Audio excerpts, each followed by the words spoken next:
Anda masih bersama kami di Breaking News Kompas TV, Saudara. Sampai kapan brankas Amerika Serikat mampu mengongkosi perang di tengah kondisi keuangan dalam negeri yang juga terseok-seok? Kita bahas bersama Kepala Ekonom Bank Permata, Joshua Pardede. Mas Joshua, selamat pagi. Selamat pagi, Mas Ian. Mas Joshua, ini di awal perang, di fase pertama, Amerika Serikat sudah rugi 1 miliar US dollar atau sekitar jika dirupiahkan 16,83 triliun rupiah. Sejauh mana ini akan mengganggu ekonomi Amerika Serikat karena diperkirakan jika berkepanjangan kerugian bisa mencapai 95 miliar US dollar atau mencapai 1.514 triliun rupiah. Ya, sebenarnya kalau kita melihat dalam konteks eskalasi konflik AS dan Israel ke Iran per 6 Maret ini, memang saya melihat memang batas kemampuan Amerika Serikat ini masih cukup besar ya. Artinya untuk membiayai perang karena memang bukan permasalahan yang bukan terletak kepada habisnya ataupun berangkas pemerintah AS yang habis gitu ya. Tapi justru saya melihatnya ini justru adalah seberapa besar ya konflik ini mendorong tadi kenaikan harga energi, lalu juga penerbitan utang baru dan juga biaya bunga. Dan kalau kita melihat dari proyeksi Congressional Budget Office di Amerika Serikat mengatakan bahwa sebenarnya defisit anggaran tahun ini itu diperkirakan memang di kisaran 1,9 triliun US dollar. Ya, artinya memang itu sekitar 5,8% dari PDB-nya US. Dan artinya secara implisit menunjukkan bahwa memang skala ekonomi Amerika itu masih cukup besar ya, sampai dengan 33 triliun US dollar gitu ya. Dan di saat bersamaan pun juga kalau kita mendengar bahwa Departemen Keuangan Amerika Serikat sendiri mengatakan bahwa saldo di akhir Maret ini masih sekitar 850 miliar US dollar gitu ya. Artinya kalau tadi sudah keluar 1 miliar US dollar sepertinya belum begitu ini ya, masih relatif kecil gitu ya. Dan artinya biaya perang dari yang tadi disampaikan itu di tahap awal ini belum cukup untuk mengganggu ataupun mempengaruhi anggarannya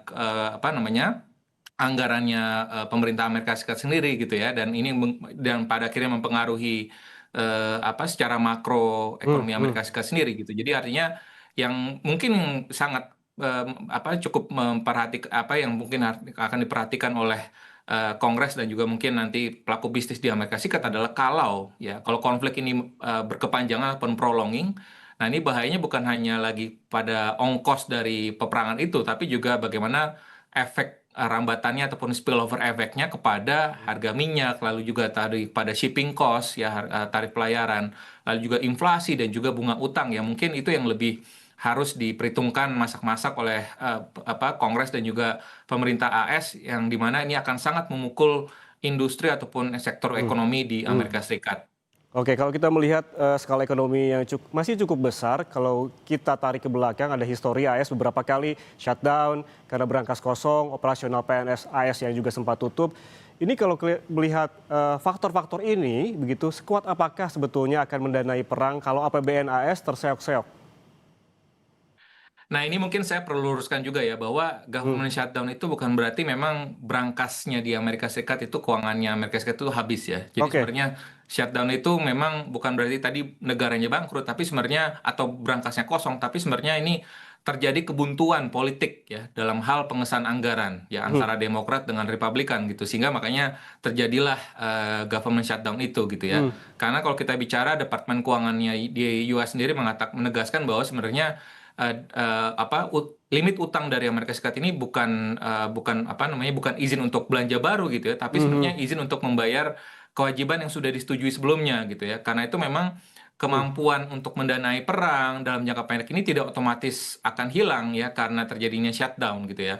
Meski begitu memang kalau tadi memang harga dari shutdown itu memang pasti akan tetap mahal ya. Artinya shutdown di 2025 misalkan itu diperkirakan akan bisa memangkas PDB US itu sekitar 11 miliar US dollar, dan artinya ini juga akan menahan belanja federal di US itu sekitar 54 miliar US dollar gitu.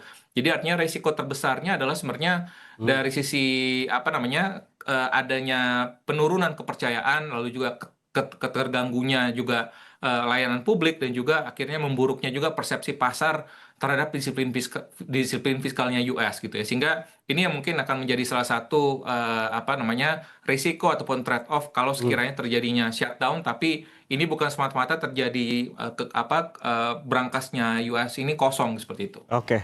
Artinya yang perlu diluruskan adalah ketika shutdown dilakukan bukan perkara berangkas kosong karena memang ada kebuntuan secara politik begitu ya Mas Joshua. Tapi kalau kita melihat pola, apakah Anda melihat pola setiap Amerika Serikat krisis keuangan maka terjadilah perang di mana-mana? Apakah Anda melihat pola seperti ini?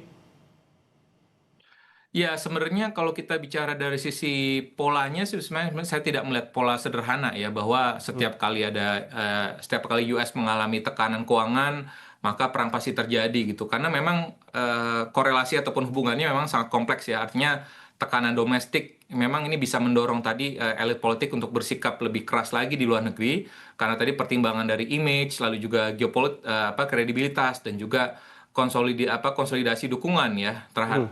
tetapi memang keputusan perang ini tetap lahir dari kalkulasi keamanan geopolitik dan juga aliansi dan juga persepsi ancaman gitu ya. Jadi Hmm. memang perang ini kadang ya suka beririsan juga dengan tekanan ekonomi tapi sebenarnya tidak dapat dijelaskan ya hanya sebagai pelarian dari masalah krisis fiskalnya di Amerika Serikat. Oke, polanya tidak sederhana karena memang ada beberapa pertimbangan terkait dengan tekanan domestik, image dan juga kredibilitas. Kemudian apabila kita berbicara hal soal minyak, misalkan ini Mas Joshua, minyak mentah dunia ini selalu ada di setiap gejolak di Timur Tengah. Sebenarnya di harga berapa minyak yang secara tanda kutip akan menyenangkan Amerika Serikat? Karena pertimbangannya ongkos produksi minyak AS yang lebih mahal dari Timur Tengah. Ya, memang kalau kita bicara untuk harga minyak, memang rentang yang paling comfortable ataupun nyaman ya bagi US itu memang di range 65 hingga 80 dolar per barel ya. Karena di bawah kisaran itu memang insentif untuk investasi produsen shale oil ini juga menurun. Dan juga kalau kita lihat memang titik dari sisi apa namanya BOP-nya ya untuk rata-rata produsen itu memang di sekitar 61 dolar per barel ya. Dan Hmm, juga hmm. produsen-produsen kecil mungkin sekitar 66 dolar per barel gitu ya. Jadi sementara kalau kita melihat memang banyak sumur-sumur baru di Shell itu memang perlu sekitar 65 dolar per barel. Jadi agar tadi bisa commercially dia layak ya.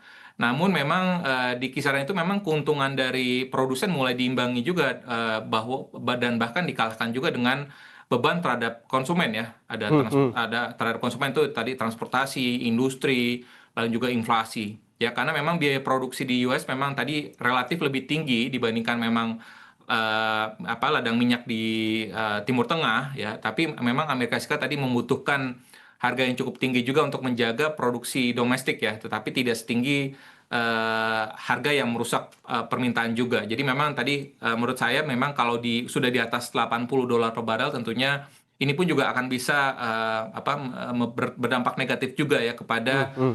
harga energi di dalam negeri khususnya dari perspektif produsen ataupun industri dan juga dari sisi konsumen di dalam negeri yang juga akan berpengaruh juga kepada inflasi. Hmm, Karena kalau hmm. kita melihat juga bagaimana konsensus pasar yang sebelumnya pasar masih melihat 2 hari yang lalu sebenarnya pasar masih melihat ruang penurunan suku bunga The Fed itu 50 basis point, which is 25 basis point, 0,25 kali 2 kali di tahun ini. Tapi saat ini sudah mulai menurun ya, shrinking ke hanya 1 kali di akhir tahun ini. Sehingga makanya itu menunjukkan bahwa sebenarnya dengan kenaikan harga minyak dunia yang saat ini karena dipicu oleh eskalasi yang masih berlanjut di Timur Tengah, tentunya ini juga memberikan tekanan yang cukup berarti bagi pelaku industri dan juga konsumen di Amerika Serikat. Oke, Mas Joshua, yang juga jadi pertanyaan adalah ketika minyak misalkan menyentuh 100 dolar per barel, apakah daya beli konsumen Amerika Serikat juga sebaik itu? Tapi jangan dijawab dulu, kita kembali sesaat lagi tetaplah di Breaking News Kompas TV.